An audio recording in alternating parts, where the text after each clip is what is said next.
you cannot be restful and at peace if you want to be successful. And it's the truth, it's God's honest truth. I lived in the Fremont and Nevada factories for 3 years, fixing running around like a maniac. আমাৰ লাইফটোৰ পৰা যদি discipline, পাৰপাস অৰ্থাৎ লক্ষ্য আৰু focus আঁতৰাই দিয়া হয় তেন্তে এটা সময়ৰ পাছত লাইফত থাকিবগে অকল দুখ আৰু কষ্ট। এই তিনিটা হলেহে লাইফটো কন্ট্ৰোল কৰিব পাৰি। কোৰ লাইফ ক'ত চাবোন হৈ কি সফা কৰিবগে ঠিক নহব, স্বাস্থ্যটো শেষ হৈ যাব, সপোনবোৰ বেলেগে পূৰণ কৰিব, আপোনাৰ প্ৰিয়সীৰ সন্তানৰ দেউতাক বেলেগ হ'ব, তাকে দেখি বহুত বেয়া লাগিব, বহুত কিবা কিবি কৰিব মন যাব, কিন্তু একো কৰিব নোৱাৰিব। শুনি আচৰিত হ'ব যে 95% মানুহৰ অৱস্থা এইটোৱেই। এনেকুৱা এটা ৰাস্তাত গৈ থাকে যিটো ৰাস্তাত কোনো ডিসিপ্লিন, পাৰপাস অৰ্থাৎ লক্ষ্য আৰু ফোকাস নাই, যাৰ শেষ ঠিকনা হৈছে সেই দেশীয় সুৰাৰ বিপণীখন।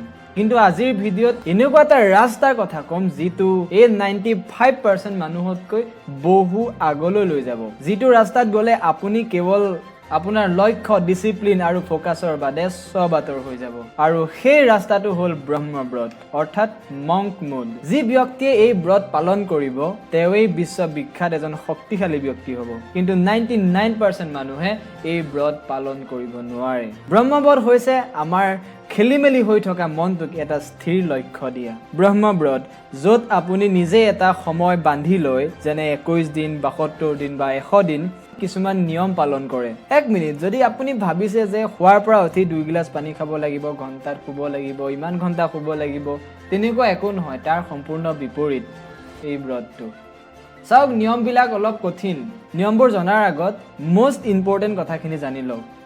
Narendra Modi, Shahrukh Khan, Zubeen Garg, Elon Musk, Steve Jobs, Jeff Bezos, এইবোৰ হৈছে আমাৰ সমাজৰ বহুত শক্তিশালী ব্যক্তি অৰ্থাৎ বহুত সাকসেসফুল ব্যক্তি। এই ব্যক্তিসকল আজি কোনে চিনি নাপায়? 100% এইসকল আজি আটাইতকৈ সফল ব্যক্তি, এইসকল আজি আটাইতকৈ শক্তিশালী ব্যক্তি। কিন্তু প্ৰত্যেকজন ব্যক্তিৰ সফলতাৰ আঁৰত আন্ধাৰ ৰাতি আছে, বহুত অসফলতাৰ বেদনা আছে, তেজক পানী কৰা কষ্ট আছে। এজন সফল ব্যক্তি হ'বলৈ সময়ত কষ্ট কৰিবই লাগিব।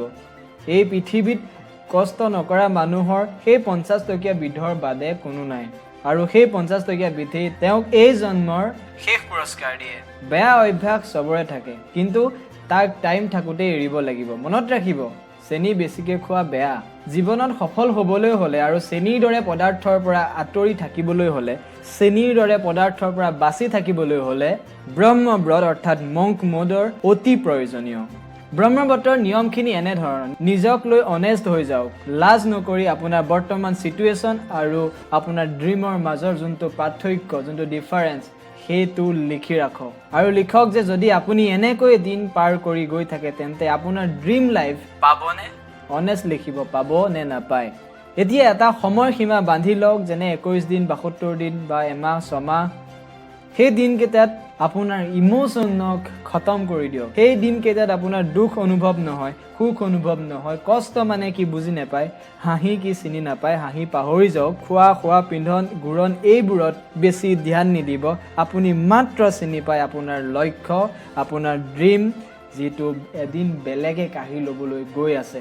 ধৰি লওক আপোনাৰ ড্ৰিমটো আপোনাৰ গাৰ্লফ্ৰেণ্ড আৰু তেওঁক বেলেগে লৈ যাব ওলাইছে। 16 বছৰৰ পৰা 25 বছৰৰ সময়খিনি জীৱনৰ আটাইতকৈ প্ৰডাক্টিভ টাইম। তাৰ পাছত আমাৰ দুডাল এডালকৈ চুলি পকিব ধৰিব, আমাৰ ঘৰৰ মানুহবোৰ লাহে লাহে নাইকিয়া হ'ব, বন্ধুৰ সংখ্যা কমিব আৰু আমাৰ বিয়া বাৰু হ'ব, আৰু আমাৰ সেই সপোনবোৰ লাহে লাহে আমাৰ মাজলৈ অহা কণমানিটোৰ হাঁহিৰে ৰিপ্লেচ কৰিব। লাখ লাখ সপোন ধূলিকণাৰ মাজত হেৰাই পৰিব, আৰু আজিৰ যুৱ সমাজ সেই সময়ৰ বৃদ্ধ সমাজত ৰূপান্তৰিত হ'ব। This is life. সেইবাবে স্বামী বিবেকানন্দই কৈছিল, জীৱনৰ প্ৰত্যেক খোজত সময়ে আপোনাক বহুত কথা শিকাব, কিন্তু সেই জীৱনৰ মূল আধাৰ এই 16 বছৰৰ পৰা 25 বছৰৰ ভিতৰতে গঢ়িব। আপুনি দেখিছে, শুনিছে আৰু পঢ়িছে, পৃথিৱীৰ যিমানবোৰ ছাকচেছফুল মানুহ আছে তেওঁলোকৰ 99% মানুহে কিন্তু সফলতাৰ বীজ এই 16 বছৰৰ পৰা 25 বছৰৰ ভিতৰতে ৰোপণ কৰিছিল। এইটো সময়ত যেতিয়া বহুতে মদ ভাং খাই চাৰিআলিত বহি আড্ডা দি আছিল, কিন্তু সেই সময়ত এজন ল'ৰাই ৰুমত সোমাই দিন ৰাত সমান কৰি নিজৰ সাম্ৰাজ্য প্ৰতিষ্ঠাৰ প্লেন বনাই আছিল। সেই ল'ৰাটোৱে পাছলৈ ইলন মাস্ক বুলি জনাজাত হয়, সেই ল'ৰাটোৱে পাছলৈ জুবিন গাৰ্গ হিচাপে জনাজাত হয়, সেই ছোৱালীজনীয়ে পাছলৈ হিমা দাস, সেই ছোৱালীজনীয়ে পাছলৈ প্ৰিয়ংকা চোপ্ৰা নামেৰে জনাজাত হয়। আৰু লাখ লাখ এক্সাম্পল আছে। গতিকে এই সময়কণ ফাং ফুং কৰি নষ্ট নকৰিব। হয়, বহুতে বহুত কাম কৰিব নোৱাৰে, বহুতে বহুত কাম কৰিব নোৱাৰে। যেনেকৈ আইনষ্টাইনে কৈছিল, এটা মাছক গছত বগাব দি তাক অপদাৰ্থ বুলি ক'ব নোৱাৰি, ঠিক তেনেদৰে মানুহৰো 10টা আঙুলি সমান নহয়। দেন চব মানুহে চব কাম কেনেকৈ কৰিব পাৰিব? অবভিয়াছলি নোৱাৰে। আজি যদি হিমা দাসক গান গাব দিয়া হয়, আজি যদি জুবিন গাৰ্গক দৌৰিব দিয়া হয়, কি আজিৰ দৰে তেওঁলোক ছাকচেছফুল হ'ব? বিভিন্ন দিশ আছে, বিভিন্ন ৰাস্তা আছে সফল হোৱাৰ। ট্ৰাই কৰক। ছাকচেছফুল হ'বলৈ হ'লে 16 পৰা 25 বছৰৰ সময়খিনি ছোৱালীৰ পকৰত দৌৰি পৰ্ণ চাই এনজয় কৰি থাকিলে নহ'ব। কষ্ট কৰিব লাগিব, নিজকে প্ৰত্যেক দিনাই ইম্প্ৰুভ কৰিব লাগিব। ট্ৰাই নকৰাকেই নোৱাৰোঁ বুলি ক'লে কেনেকৈ হ'ব? গান গাওক, এক্টিং শিকক, বিজনেছ কৰক, চাকৰি কৰক, দোকান দিয়ক, এটলিষ্ট কিবা এটা কৰক। এই সময়ছোৱা অবাবত নষ্ট নকৰিব।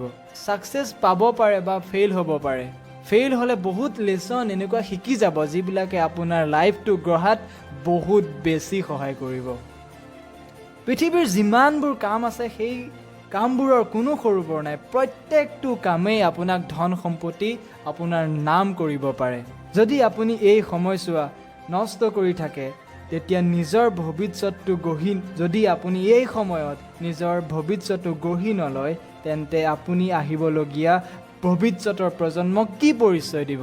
এজন মদাহী, এজন অকৰ্মী, এজন দুখীয়া পইচা পাতি নাইকিয়া দেউতাৰ, নে এজন যোদ্ধা বুলি, নে এজন সফল ব্যক্তি বুলি? এটা সপোনক আপোনাৰ প্ৰাপ্য বুলি ভাবি চাওক। এটা লক্ষ্য য'ত আপুনি 10 বছৰৰ পাছত নিজকে দেখে, সেই লক্ষ্যটোক নিজৰ কৰি চাওক। চালা জ্বলক। যদি সেই লক্ষ্যটো কোনোবাই পূৰণ কৰিছে অলৰেডি, সেই মানুহজনৰ পৰা জ্বলক। কাৰণ সেই মানুহজনে যেতিয়া কৰিব পাৰিছে, আপুনি নিজকে প্ৰশ্ন কৰক যে এইটো মই কিয় কৰিব পৰা নাই। জ্বলিব শিকক, নিজকে প্ৰশ্ন কৰক, যদি ই কৰিব পাৰিছে মই কিয় কৰিব পৰা নাই। আৰু বেয়া অভ্যাসবোৰ এৰিবৰ হ'ল, নহ'লে ফিউচাৰত বহুত বেছি প্ৰব্লেম হ'ব। চিৰিয়াছলি কৈছোঁ। আপুনি ভাবিব নোৱাৰে আমাৰ ফিউচাৰটো কোন দিশলৈ গৈ আছে, আমাৰ ভৱিষ্যতটো কোন দিশলৈ গৈ আছে। আৰ্টিফিচিয়েল ইণ্টেলিজেন্সৰ সময়ত যদি আপুনি এইবিলাক ফাং ফুং কৰি থাকে, তেন্তে আপোনাৰ কোনো জেগা নাথাকিব এই পৃথিৱীত। মই কৈ দিওঁ এটা কথা, ভৱিষ্যতত ফিউচাৰত দুৰ্বল ব্যক্তিৰ কোনো জেগা নাই।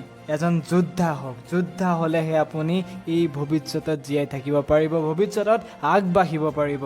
জীয়াই থাকিবলৈকে যোদ্ধা হ'ব লাগিব কিন্তু। আৰু এটা কথা কৈ দিওঁ, সলনি হওক, সময় থাকোঁতেই সলনি হওক। যদি নহয়, সময়ে সলনি কৰি দিব আপোনাক। যদি সময়ে সলনি কৰে, তেন্তে কৈ থলোঁ পস্তাব, বহুত পস্তাব। আৰু কান্দিব মন যাব, বহুত কান্দিব মন যাব, কিন্তু কান্দিব সময় নাপাব। मैं 5 घंटे सोता हूँ। आपको सक्सेसफुल बनना है, कामयाब बनना है, तो ये 2-4 चीजें हैं जो आपको नहीं करनी। एक तो खाना मत खाइएगा प्लीज। खाने में परेशान हो जाए, खाना खाना है, सोना है, आराम करना है। यू हैव टू बी, और मैं सच बोल रहा हूँ ये, तो जो जो बातें 5 स्टार होटल के स्पा में आपको सिखाई जाती हैं, और ये सब जो अच्छी living, healthy living, good living, ये सबको त्यागना पड़ेगा। There is nothing like healthy living, good living, sleep, food, आराम, रिलैक्सेशन, आंखों के ऊपर वो क्यूकम्बर लगा के, खीरा वीरा, इससे कुछ नहीं होगा अगर आपको सक्सेसफुल होना है तो। आपको परेशान रहना है, टेंस रहना है, ब्लड प्रेशर होना पड़ेगा, सोना नहीं चाहिए, खाने की बिल्कुल तकलीफ नहीं होनी चाहिए। You can not be restful and at peace if you want to be successful. And it's the truth, it's God's honest truth. When you had that third failure in a row, did you think, I need to pack this in? Never. Why not? I don't ever give up.